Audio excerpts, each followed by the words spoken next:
Hello and welcome back to Perspectives. Unfortunately for today's show, James is a little under the weather this morning and unable to make it, so I'm afraid you're going to have to put up with a one-man show instead for today. So today I'll be covering the battle against anti-Sikh hatred deliberately being spread across the TikTok platform. And after yesterday's show covering the slow pace of justice for the many Sikhs extrajudicially murdered by police in the 1980s and 90s in the Punjab, we cover the case where two policemen are finally sentenced after their part in yet another fake encounter, resulting in extrajudicial murders of a young Sikh in 1992. And as usual, at the end of the show, I'll be taking a quick look at some of your comments that have been coming in after our video. So thank you for those. So do stay tuned until the end of the show.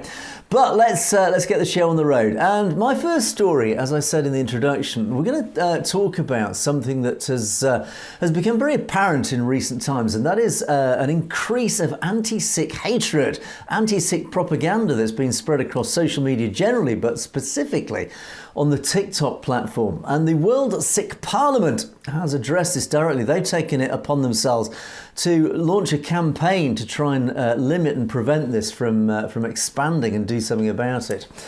And so the World Sikh Parliament, it actually is the latest Sikh organisation lending weight to this campaign, which includes a petition signed by over 6,000 people here in the UK aimed at addressing anti-Sikh hatred on TikTok.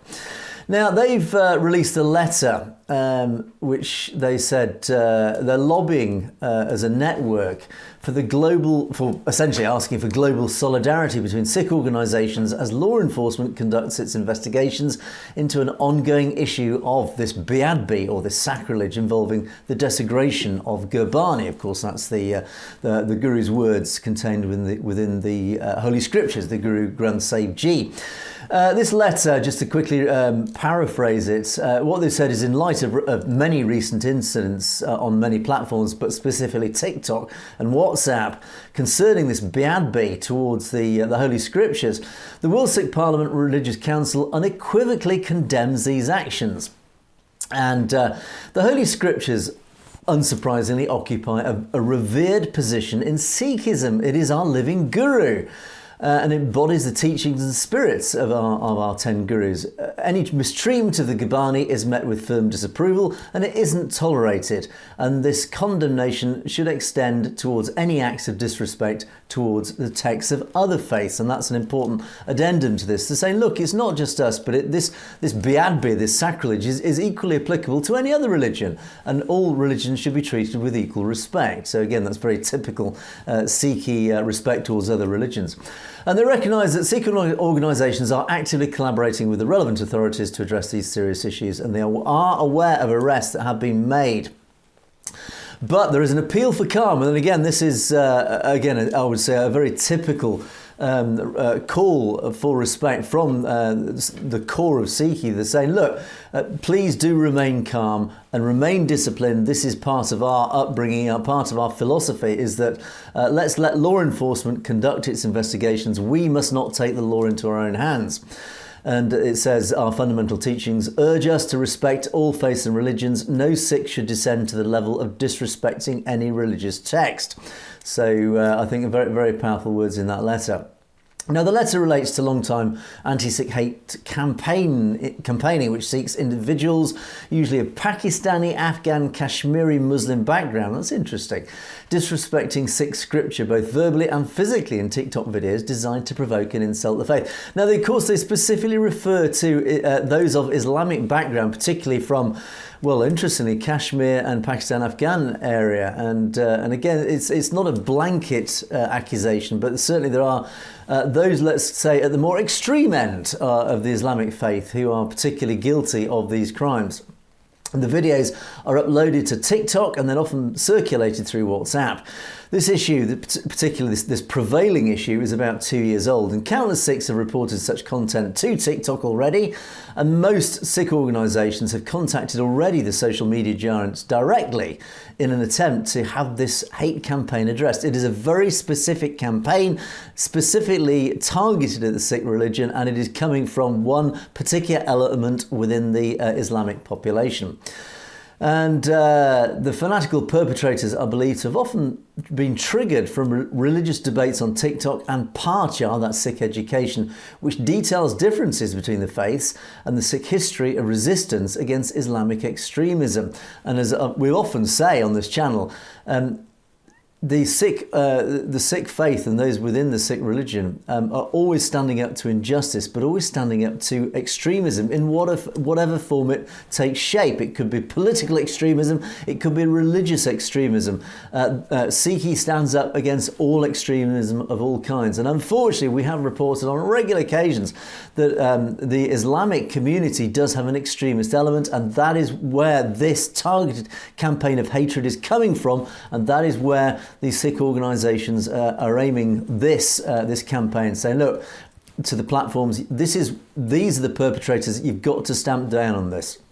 Now, for example, in September last year, a Pakistani Muslim man in Australia was convicted of conduct intended to racially harass for being found to be behind acts of beadbi, some of which were filmed outside a Gurdwara in Perth in Western Australia. In December last year, we did report this at the time actually, it was confirmed the anti-Sikh criminal Kizar Hayat, a young lad who's only 21 years old, would be deported for the crime, and he was then subsequently deported. Now, here in the UK, a petition has been started by the Sikh Army. This is a UK organisation who are very active. They're very active campaigners. They were behind a lot of the anti-emergency protests, that Kangana Ranaut film that was fortunately closed down. The Sikh Army were behind a lot of those protests. They've launched this new campaign calling for UK law to change to help address this specific issue.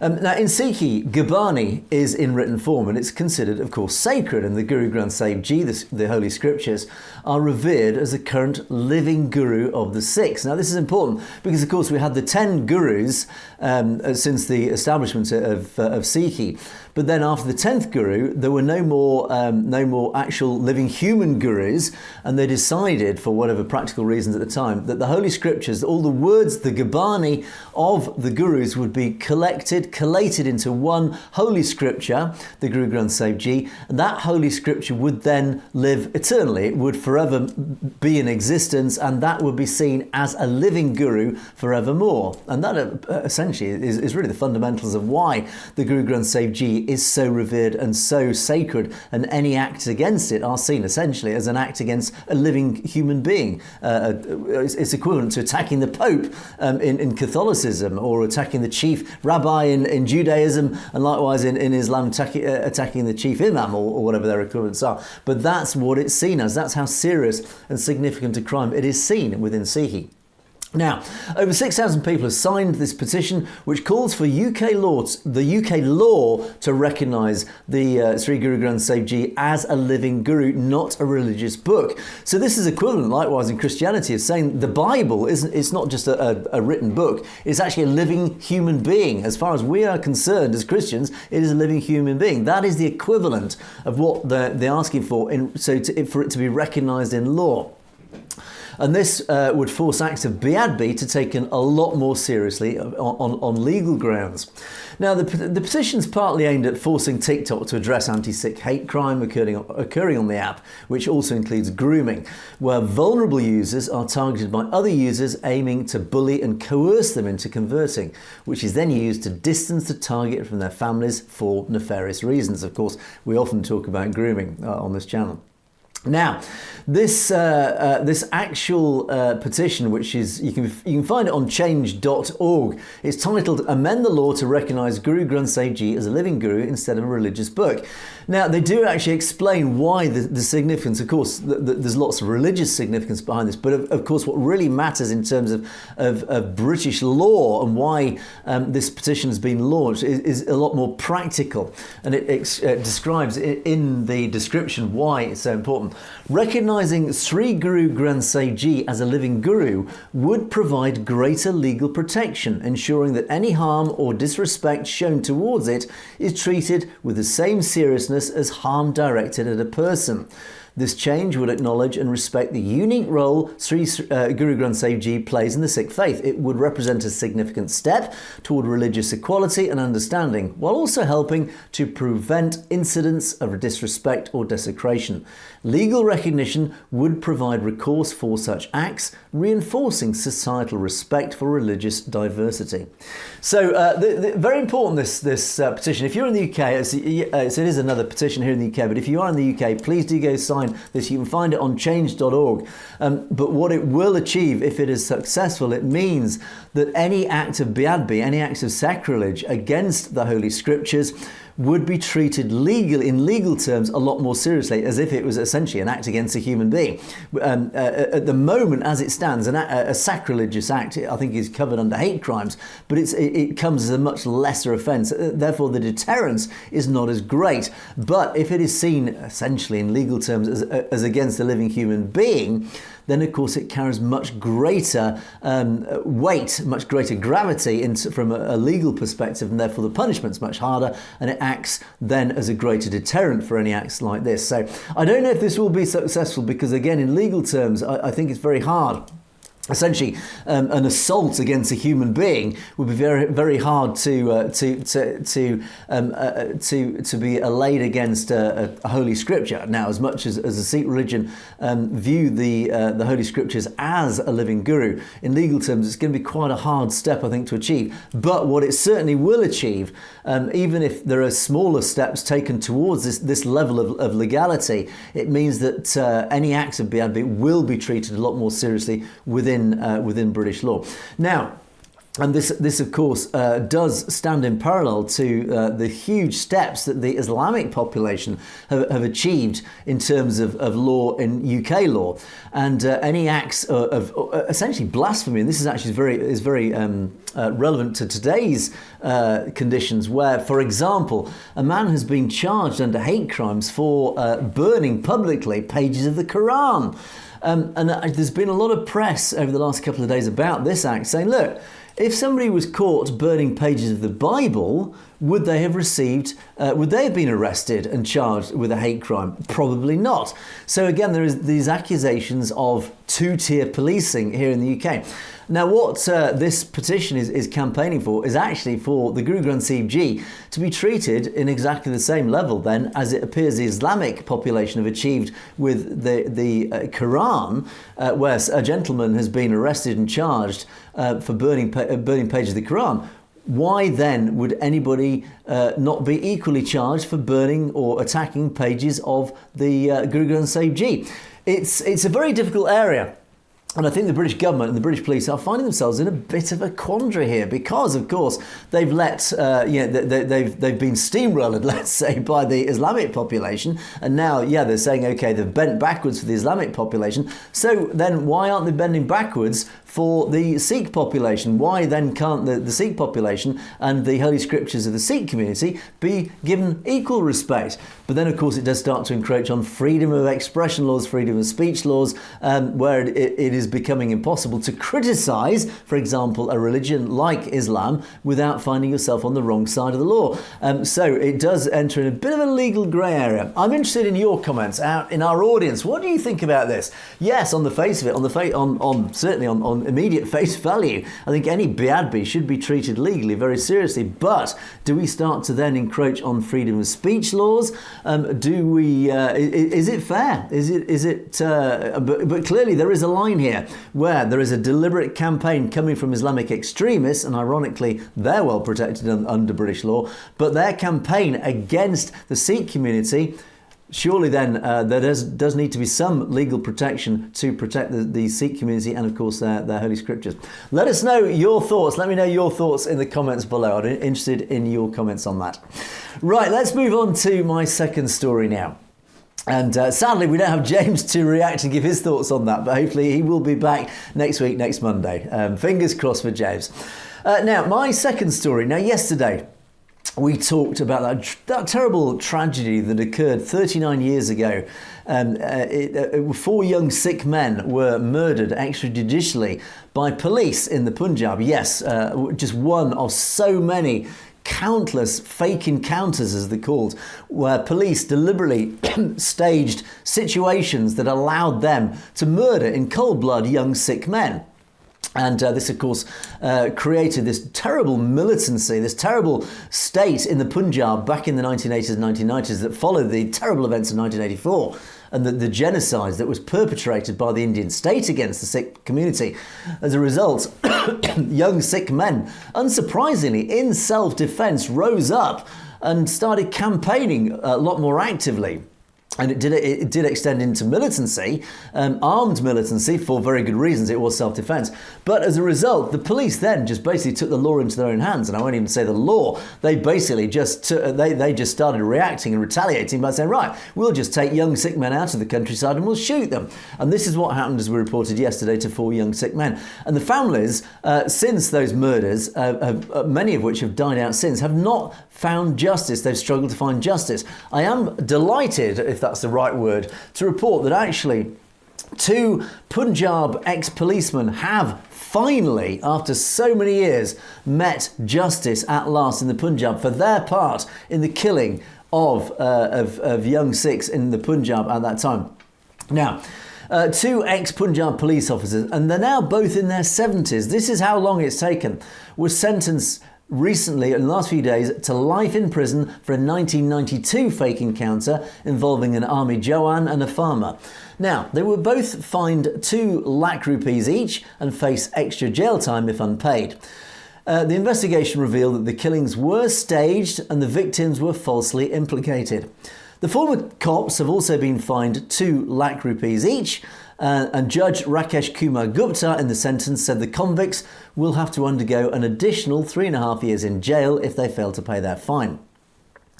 Now, Baldev Singh alias Deba and Lakwinder Singh alias Laka were both killed in a staged encounter on September the 13th, 1992 by cops from Majita and Amritsar. Advocate Sarabjit Singh Verka said police officers at the time had claimed that the 2 men were hardcore terrorists with bounties on their head, and they were involved in numerous cases of murder, extortion and what they call dacoity, including the murder of Harbhajan Singh alias Shindi, son of then Cabinet Minister Gurmej Singh in the Beyant Singh government of Punjab.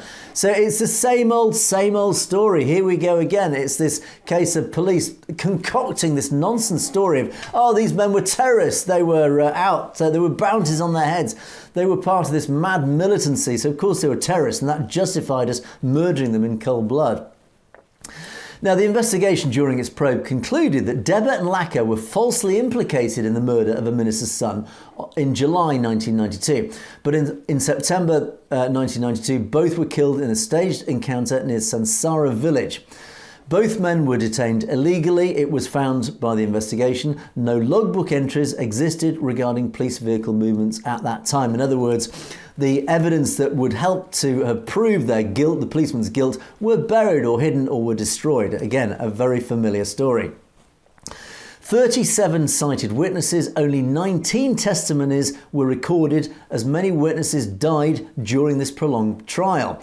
Here we go again. Again, this is the deliberate slow pace of the rule of law in India. They deliberately string these cases out. As soon as the evidence comes to light, they bury it, they hide it, they make it difficult for the prosecutors to find. They know full well that the longer they can string these cases out, the longer the guilty can live free, living their lives free around the Punjab, avoiding justice. And by the time that justice does happen, they're so old, it's almost pointless prosecuting these people.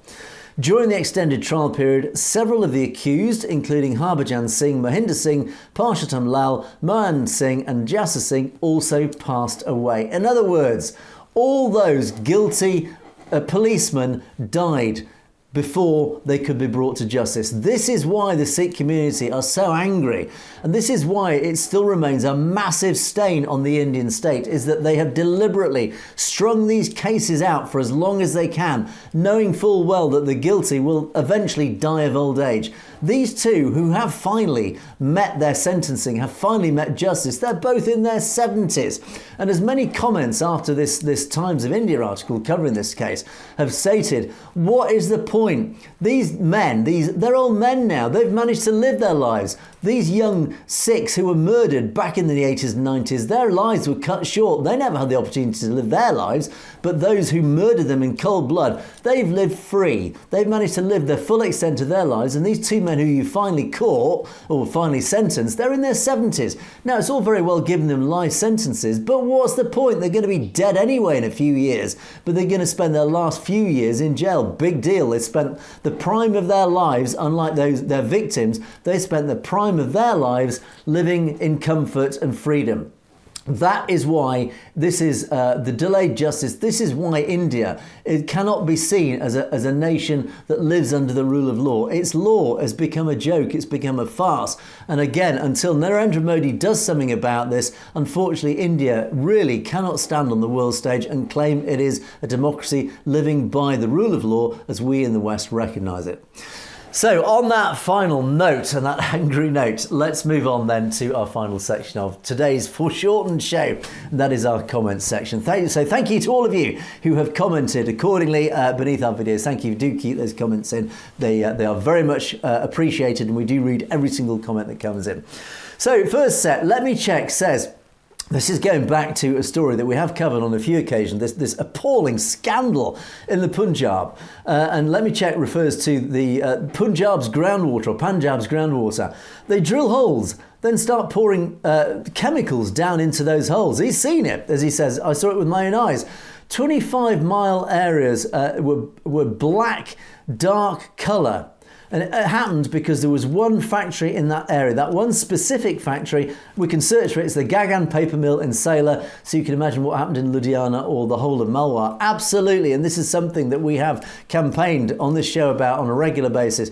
Punjab is the cancer capital of India for very good reason. It is because the government deliberately are turning a blind eye to this chemical poisoning, this pollution of the basic fundamental right of clean water in the Punjab, the state of 5 rivers. Those rivers are being polluted by poison and chemicals by these factories, these large industrial conglomerates, clearly being given a free ride and an easy ride by the Indian government, and the victims are just the poor men, women and babies, children who are dying on a daily basis of cancer caused by this poison. So thank you, let me check for pointing that out. Shahida Begum says, Khalistan Zindabad. Absolutely. Palestine Zindabad. Inshallah. Free independent nation soon. Inshallah. By the will of God, of course. In Urdu, I think it is. I brought this comment up because Palestine Zindabad, we deliberately don't get involved in that can of worms. Khalistan Zindabad, absolutely, we're fully behind. Palestine, depends what side of the argument you're on. And and I did actually bring this comment up because unfortunately it's a shame James isn't here today, because I'd like to debate this and have this conversation with James. We talk a lot about Trump's policies. Trump's latest policy that's ignited the world press is his proposal to raise what's left of the Gaza Strip to the ground and rebuild it as the Riviera of the Middle East. Now, funnily enough, I have often said that the Gaza Strip, that whole strip, it's a Mediterranean coast, a bit like Lebanon. Lebanon used to be, going back into almost the 1970s. It occupies one of the most enviable positions in the Mediterranean. It has the climate, it has the beaches, it has the location to be potentially the most beautiful, exotic, tropical paradise. And yet it has been home to 2 million Gazans who've suffered. It's a terrible place, but Trump has offered, so look, okay, I'll wade in, we'll rebuild it. Let's rebuild it as the Riviera of the Middle East. Now, of course, the liberal-leaning press have jumped on this, saying you can't do this, you can't displace 2 million people, etc., etc. But actually, if you read between the lines, what he's actually said is basically saying America's not going to take ownership of it. It's just going to oversee the rebuilding and actually turn it around. Because his argument, which I totally agree with, look, for decades, you've all tried the same methods to try and find peace in the Middle East. It's failed. You keep trying the same thing again and again. It's failing. We need radical solutions for the Middle East. I'm proposing one. And I have to say, I think it could work. Anyway, I'll leave that. We'll come back to that one when James is back. I'm interested in your thoughts, actually, in the audience. Let me know your thoughts on Trump's proposal for the Middle East. It's a fascinating one. It's one certainly to ignite interesting debates. Jaswant Singh says the reality of the Hindutva agenda is to either annihilate Sikhism or assimilate it into Hinduism. Yes, how often have we heard that from the Hindutva, oh, you Sikhs are basically Hindus. Yeah, we talk about it a lot. Both of you are exposing the real motive of India by exposing them. Indeed we are. You guys are really serving the human cause by supporting Sikhs. I greatly admire the way you present the case of Khalistan. Well, thank you, Jaswant, for those kind words. But as we often say, we're just here simply to bring you the truth. We, like the Sikh community, stand up for injustice. It has appalled us, both James and myself, it has appalled us when we research our stories at how biased and prejudiced and basically false the narrative that comes out of India that is infecting, that is indoctrinating the average Indian mind. And James and I are both lovers of India. We love India and the Indian people.